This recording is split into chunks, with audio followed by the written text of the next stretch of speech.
Hello champion, I'm teacher Adam. Today we're going to learn about IGCSE Math subunit rate. So we're going to learn what is rate and how are rate questions being examined in IGCSE Math Extended. Welcome. So the first thing that we're going to learn today, we're generally going to define what is rate.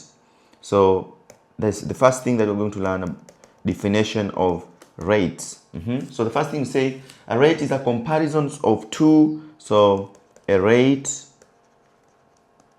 is comparison. A rate is comparison of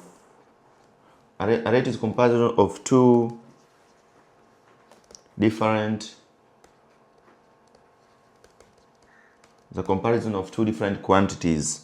So whenever you have two quantities and then you have to compare them, that's called rate. And then we say in rate, the quantity of one thing is usually given in relation to one unit of the other thing. So you can as well note down. So we say in rate, the quantity of one thing. The quantity of one thing is usually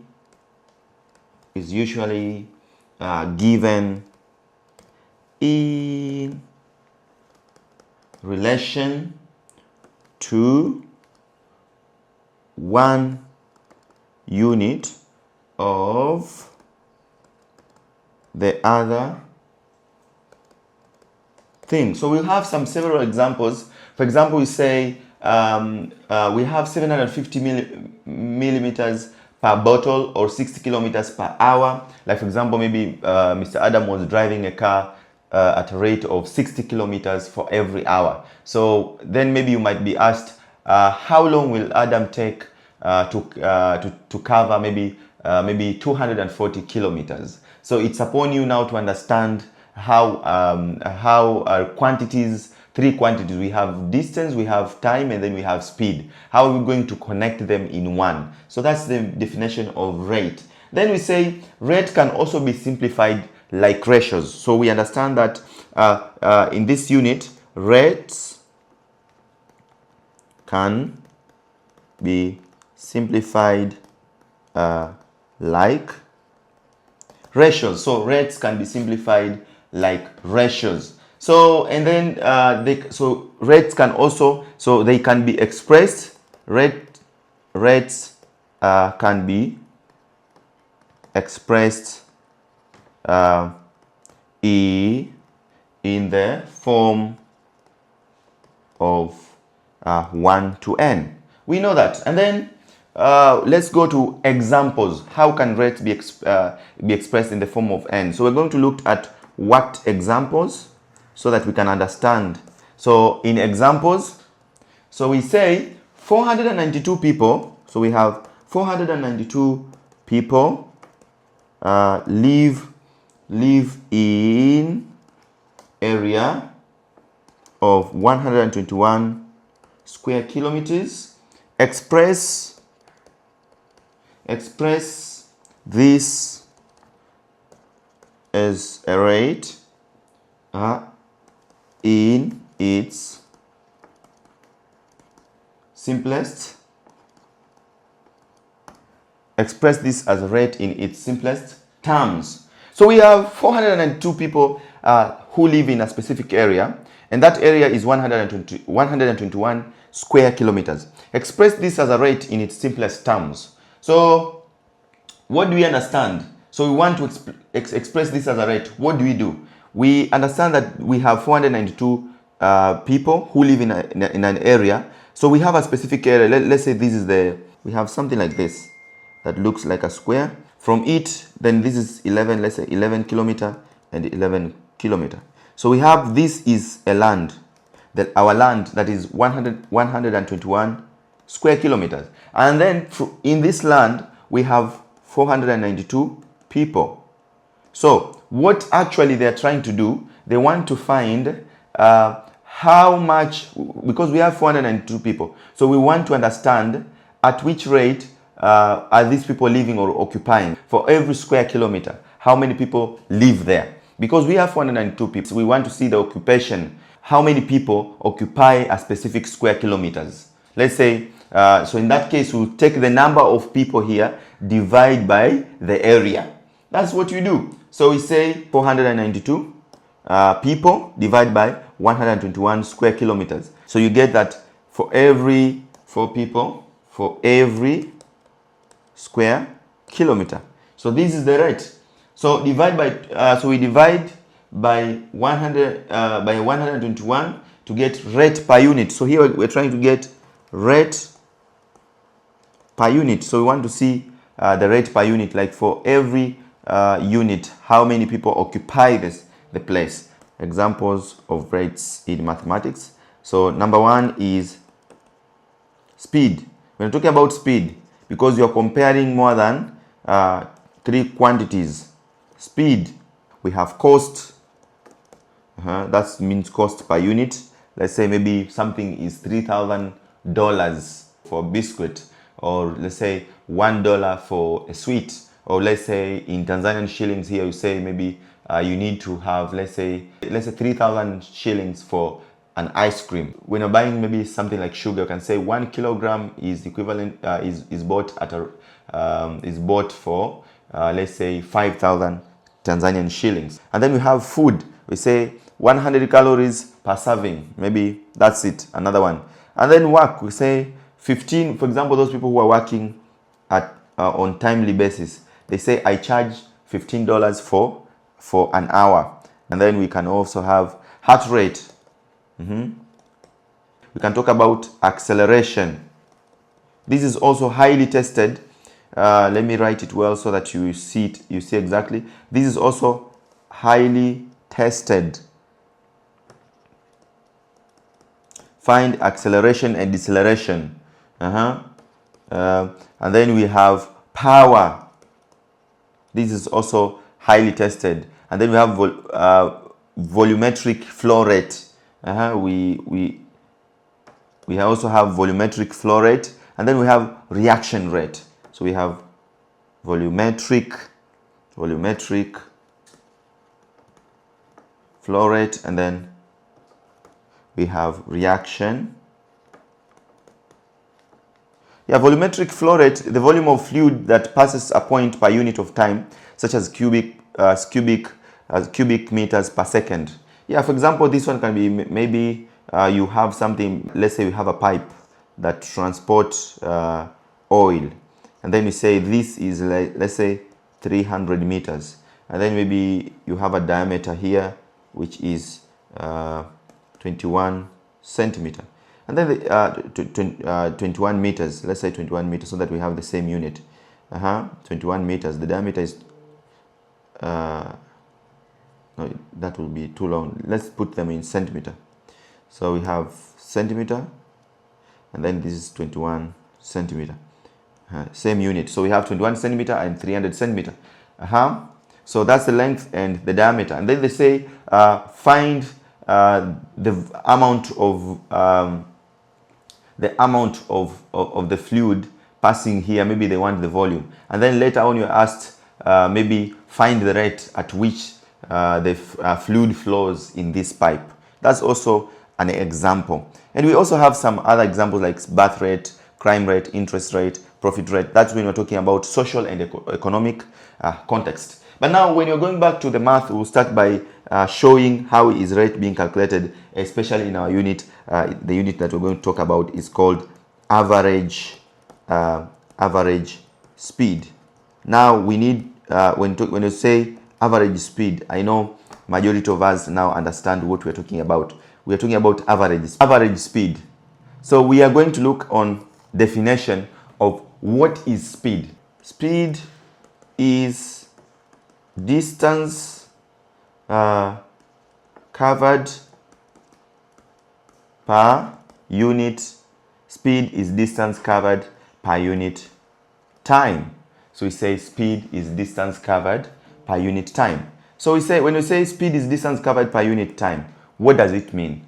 We say for every kilometer is covered with a specific in a specific hour. So if we say speed is distance covered per unit time, So if, for example, we say speed is equal to distance covered per unit time. So this time, remember, time can be in hours or minutes or seconds.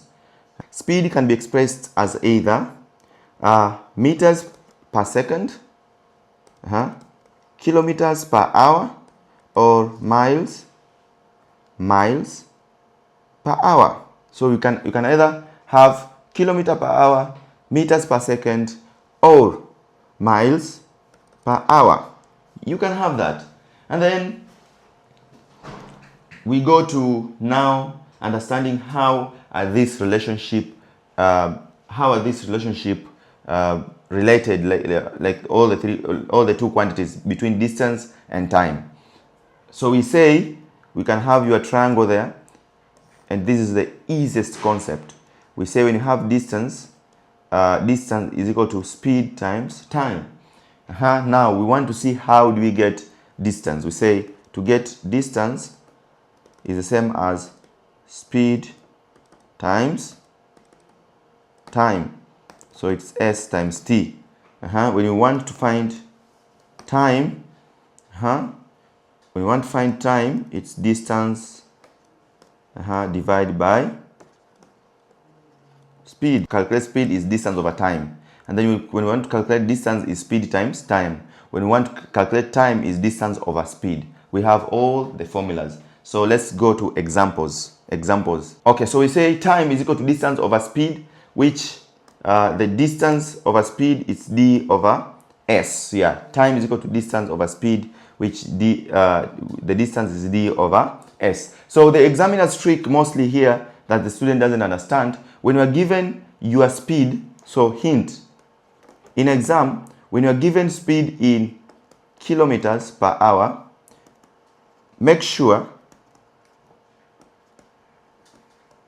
your time is in hours. When the speed is in meters per second, make sure your time is in seconds. So this is the only concept, the key concept that you need to have to be able to solve this kind of question. Without you knowing this, you won't be able to manipulate, or you won't be able to solve speed versus distance over time concept. You won't be able to solve any question that comes from speed if you don't know the understanding or what is behind it, the philosophy behind it. When examiners give you kilometers per hour, don't convert the kilometers. You can as well convert kilometers per hour, which will be a long process. What I advise candidates, just change your time into hours and then use the speed to calculate what they are asking you to do.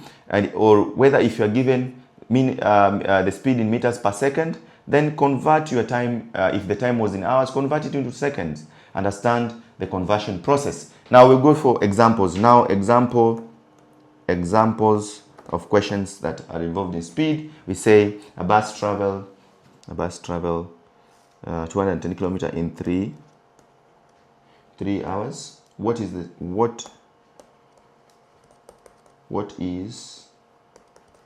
its average? What is its average speed in kilometer per hour? What is its average speed in kilometer per hour? So we say distance 210 kilometer, time 3 hours. So speed is distance over time. What's the distance? 210 kilometer. What is time? 3 hours. So 210 divided by that is 70 kilometer per hour. Correct. Another example, I walk at 4.5 kilometer per hour. So you say that's example 2. I walk at 4.5 kilometer per hour. How far can I walk in 2 in 2.5 hours at the same speed. Wow.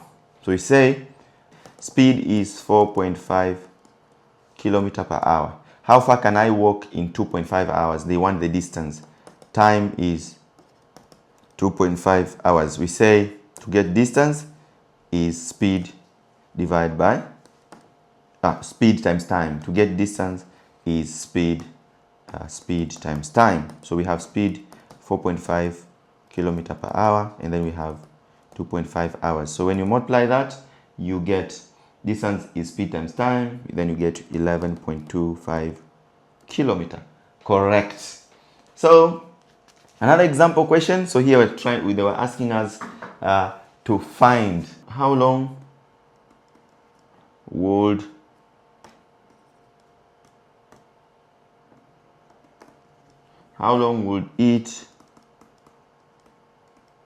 it take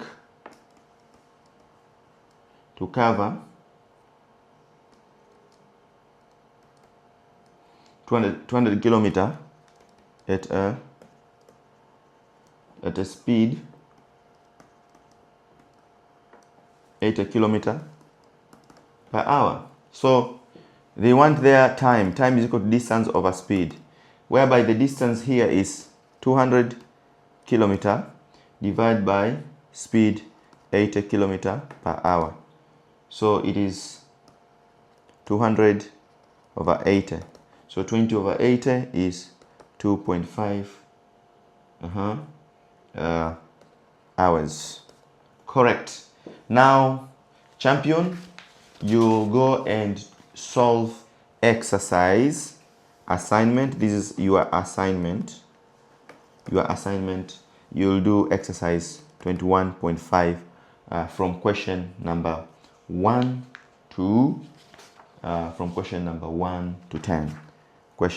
Assignment question number 1 to 10. Correct. Thank you. Bye bye. See you at the top, champion.